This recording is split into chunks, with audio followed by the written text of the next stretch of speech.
आखिर इसे सबूत कहां से मिला?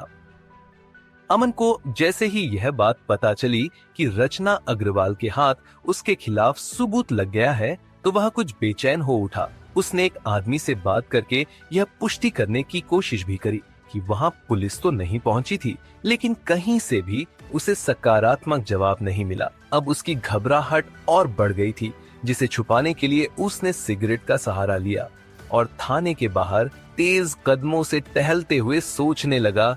मैंने अपने सारे अड्डों पर फोन करके पुष्टि कर ली, पुलिस का कहीं कुछ पता नहीं है, तो फिर यह रचना को मेरे खिलाफ कौन सा सबूत हाथ लग गया? अमन, अब तो तुझे सिर्फ भगवान ही बचा सकते हैं। एक तरफ वह रचना है और दूसरी तरफ यह दिव्या। ये दोनों मिलकर आज कहीं तेरा भांडाफोड़ न कर दे। उधर अमन बेचैन था तो इधर रचना की हालत भी कुछ ऐसी ही थी। फर्क सिर्फ इतना था कि अमन की तरह रचना किसी थाने पर नहीं, बल्कि अपने घर पर अपने बेडरूम में टहल रही थी। उसके गीले बाल और बदन पर लिपटा हुआ सफेद तौलिया इस बात की तस्दीक कर रहे थे कि वह अभी अभी शावर लेकर निकली थी।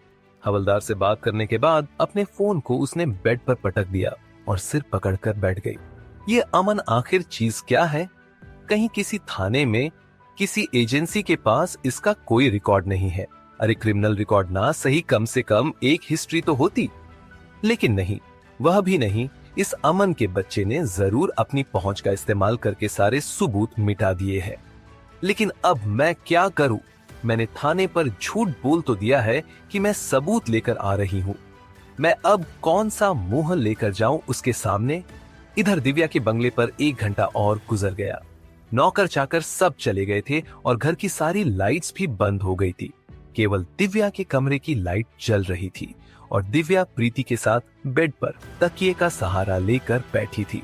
दिव्या को मामूली सिरदर्द हो रहा था, जिसके लिए उसने हाथ में कॉफी का एक मग पकड़ रखा था। उसके बगल में बैठी प्रीति ने गला साफ करके कहा, दिव्या देख, बुरा मत मानना यार, लेकिन मुझसे तेरी हालत देखी नहीं जाती है।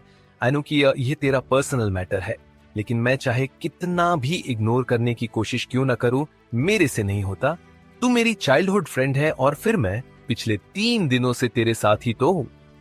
अमन सिर्फ 2 दिन मिला है मुझे, वह भी केवल कुछ घंटों के लिए। जाने कहां गायब रहता है वह, क्या किया करता है। जब यह तुझे खुद नहीं मालूम तो मुझे कैसे पता होगा। दिव्या ने कॉफी का एक घूंट लिया और प्रीति की तरफ एक तक देखने लगी। दिव्या की इस नजर ने प्रीति को कुछ देर के लिए खामोश तो कर दिया, मगर वह ज्यादा देर तक चुप बैठने वाली नहीं थी। थोड़ी देर बाद प्रीति फिर बोल पड़ी, देख दिव्या, मैं ज्यादा कुछ तो नहीं बोलूंगी। हाँ, बस आज के जमाने को देखते हुए इतना कहना चाहती हूँ कि तुझे बहुत अलर्ट रहने की जरूरत है। यार, मैं तेरा घर तोड़ने की कोशिश नहीं कर रही हूँ, लेकिन इस शादी को बचाने के लिए अमन कितने एफर्ट डाल रहा है वह तो मुझे भी दिख रहा है। इतना सुनने के बाद दिव्या बोली, अच्छा, तो तेरे कहने का मतलब यह है कि अमन मेरी पीठ पीछे कहीं और मुंह मार रहा है ना? प्रीति ने इस बात का कोई सीधा जवाब नहीं दिया, बल्कि मन ही मन भुन भुनाने लगी। बात सिर्फ इतनी सी होती तो मैं भला क्यों बोलती दिव्या? अमन जिस रास्ते पर चल रहा है वह इससे भी ज्यादा घिनौना और खतरनाक है। अगर वह तुझे चीट कर रहा होता तो सिर्फ तेरी जिंदगी खराब होती, लेकिन वह जो कर रहा है उसने हजारों जिंदगियां दांव पर लगा दी हैं। प्रीति की तरफ से कोई जवाब न पाकर दिव्या ने उसकी जांघ पर हाथ मारा और बोली, क्या? प्रीति एकदम से सकपकाकर बोली, हाँ, यही लगता है मुझे। और सिर्फ इतना ही नहीं दिव्या, मुझे तो यहां तक लगता है कि अमन शायद किसी इलीगल एक्टिविटी में इन्वॉल्व है। यार, सोच कर देखना, वह रात भर गायब रहता है। चीट करने वाले तो दिन में भी कर सकते हैं, लेकिन जुर्म की दुनिया तो रात में ही रोशन होती है। दिव्या एक तक प्रीति का चेहरा देखने लगी और फिर अचानक ठहाके मारकर हंस पड़ी। प्रीति बहुत मासूमियत के साथ दिव्या को खिलखिलाते हुए देख रही थी। दिव्या ने आखिरकार अपनी हंसी पर जैसे तैसे काबू करते हुए कहा, यार, तुझे क्या लगता है प्रीति, वह अमन जैसा लड़का जिसे एक मच्छर नहीं मारा जाता, वह भला कोई क्राइम कर सकता है? कभी नहीं। मुझे तो अभी तक यकीन नहीं होता कि उस दिन मेरे सामने उसने निखिल को थप्पड़ कैसे मार दिया था। अच्छा, मैंने तुझे एक वाली बात तो बताई ही नहीं थी, सुन। इसके बाद दिव्या प्रीति को पिछले दिनों दादाजी की कोठी पर हुई घटना का आंखों देखा हाल सुनाने लगी। वे दोनों बातचीत करते करते लेट गए। प्रीति की तो थोड़ी देर बाद ही आंख लग गई, लेकिन जाने क्यों दिव्या की आंखों में नींद नहीं थी। वह करवट लेकर दूसरी तरफ मुंह करके लेटी थी और अपने आप से बातें कर रही थी। प्रीति की बात को पूरी तरह से इग्नोर भी नहीं किया जा सकता। दाल में कुछ ना कुछ काला तो जरूर है। मैं खुद भी नोटिस कर रही हूँ कि अमन पिछले एक हफ्ते से काफी स्ट्रेंज बिहेव कर रहा है।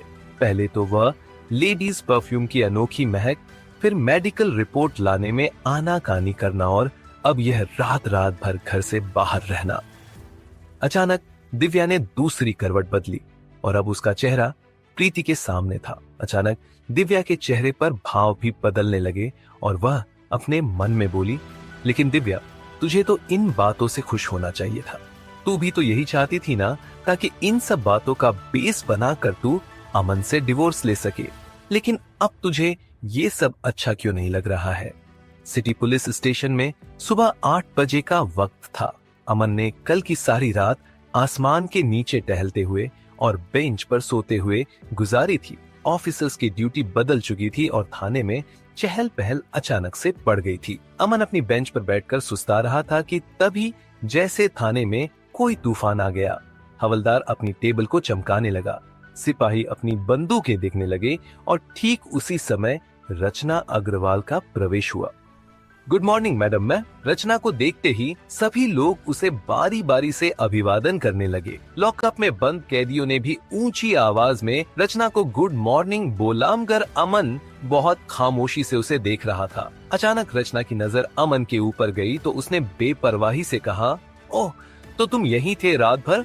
चलो अच्छा है, इससे कम से कम ये तो साबित हो गया कि तुम एक अच्छे सिटीजन हो। मैं बस इसी बात का टेस्ट ले रही थी कि तुम कानून को कितना सीरियसली लेते हो, और तुमने खुद को सही साबित कर दिया। अब जा सकते हो। इतना कहकर रचना आगे बढ़ने लगी कि तभी पीछे से अमन की दहकती हुई आवाज उसके कानों से टकराई। आप शायद कुछ भूल रही हैं मैडम, आप मेरे खिलाफ कोई सबूत दिखाने वाली थी। ये सुनते ही रचना फौरन पलट गई और माथा खुजलाते हुए बोली, ओ हाँ, मैं तुम्हें बताना तो भूल ही गई हूँ।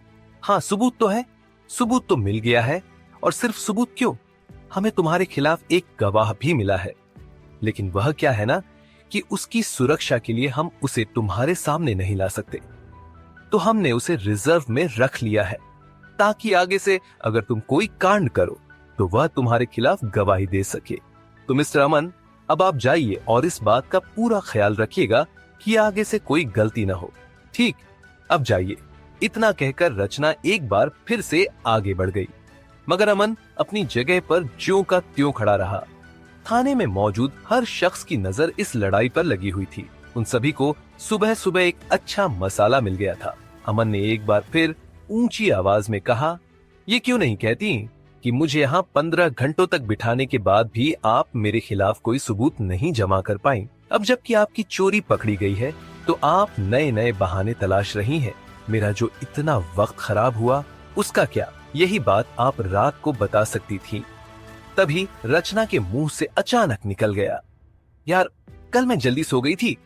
जब तक वह खुद को रोक पाती पोल खुल चुकी थी। अमन हंसते हुए ताली बजाने लगा और बोला, वाह वाह वाह, क्या खूब कही आपने।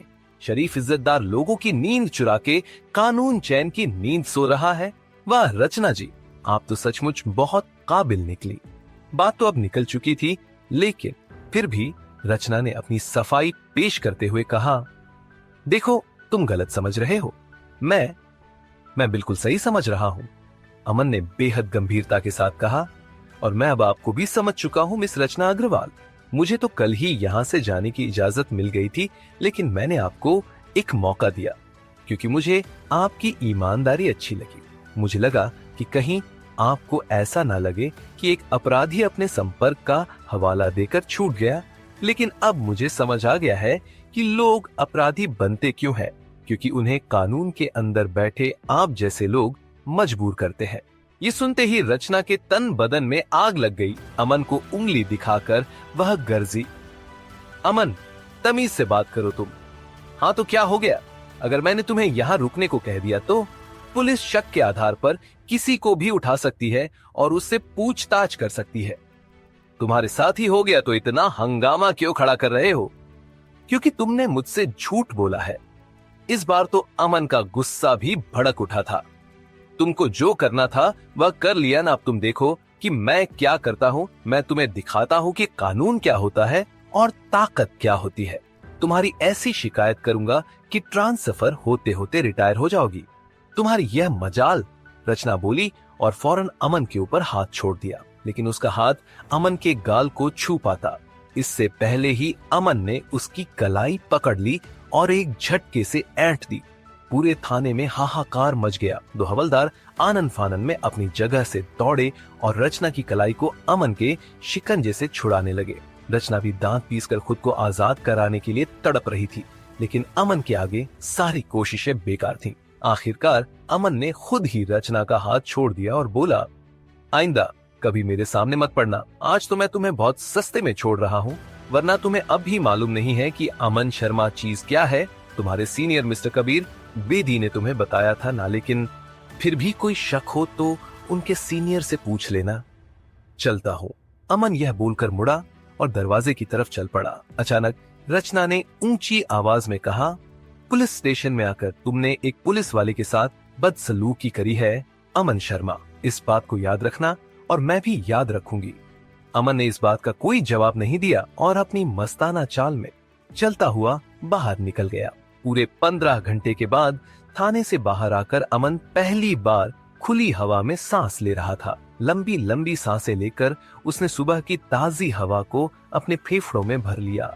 फिर बस स्टैंड की तरफ बढ़ने लगा। अचानक कुछ सोचकर उसका माथा ठनका और मन ही मन कहा, लेकिन 1 मिनट कल रात को दिव्या ने मुझे मेडिकल रिपोर्ट लेकर आने को बोला था। अगर मैं खाली हाथ गया तो वह मुझे जिंदा नहीं छोड़ेगी। ऊपर से वह प्रीति पता नहीं कब जाएगी अपने घर वापस। जब से आई है चिपक कर बैठी है। नहीं, यहाँ से सीधा अस्पताल चलता हूँ। अमन यह सोचकर सड़क पार करने लगा कि तभी जेब में रखा उसका फोन बजने लगा। फोन उठाकर उसने स्क्रीन पर नजर डाली तो सुकेश का नाम देखकर चौंक पड़ा। ये सुबह सुबह क्या हो गया इसे? ये सोचकर अमन ने फोन उठाया। औरत भी। दूसरी तरफ से सुकेश की आवाज सुनाई पड़ी। जल्दबाजी में उसने पूछा, बॉस कहाँ हैं आप? अमन स्टैंड से कुछ दूर हटकर एक पेड़ के नीचे खड़ा था। चारों तरफ ट्रैफिक का शोर था। सामने से आ रही एक बस को देखते हुए उसने जवाब दिया, अभी अभी थाने से छुटकारा पा रहा हूं और अब अस्पताल जा रहा हूं। बोलो फोन क्यों किया है? सुकेश ने बेहद गंभीर लहजे में कहा, आप जहां कहीं भी हैं प्लीज अड्डे पर चले आइए। यहाँ एक बहुत बड़ी गड़बड़ हो गई है। हमें आपकी जरूरत है तुरंत। क्या अमन सचमुच किसी बड़े गैंग से मिला हुआ है? रचना अग्रवाल के साथ पंगा कहीं अमन को भारी न पड़ जाए। क्या रचना अब चलने वाली है कोई अगली चाल? दिव्या को अब क्या जवाब देगा अमन? क्या दिव्या अब पूरी तरह से अमन की सच्चाई जानकर ही मानेगी? क्या उसका शक अब यकीन में बदल गया है? जानने के लिए सुनते रहिए ये कहानी पॉकेट FM ऐप पर